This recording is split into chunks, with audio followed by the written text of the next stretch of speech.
উত্তপ্ত মহাসাগৰৰ বাবে বিশ্বজুৰি ভয়ানক হৈছে ঘূৰ্ণীবতাহৰ কালৰূপ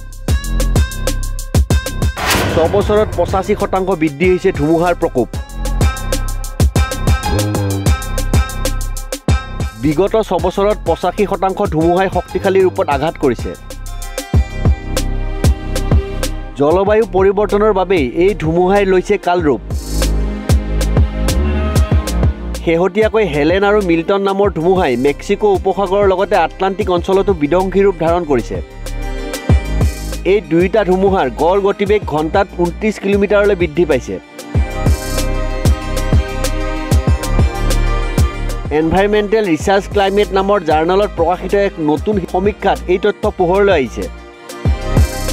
যোৱা 6 বছৰত 40টা ধুমুহাৰ পৰ্যবেক্ষণৰ পৰা এই কথা পোহৰলৈ আহিছে যে মহাসাগৰসমূহ অত্যাধিক পৰিমাণে গৰম হোৱাৰ বাবে ধুমুহাই কালান্তক ৰূপ লৈছে মহাসাগৰসমূহ গৰম হোৱাৰ বাবে ধুমুহাই অতিৰিক্ত শক্তি লাভ কৰিছে বুলি সমীক্ষাটোত পোহৰলৈ আহিছে চলিত বৰ্ষত জলবায়ু পৰিৱৰ্তনৰ বাবে 5টা কেটেগৰীৰ ৰূপ লোৱা দুটা ধুমুহা আহিছিল যি দুটা জলবায়ু পৰিৱৰ্তনৰ বাবে ভয়ংকৰ ৰূপ লৈছিল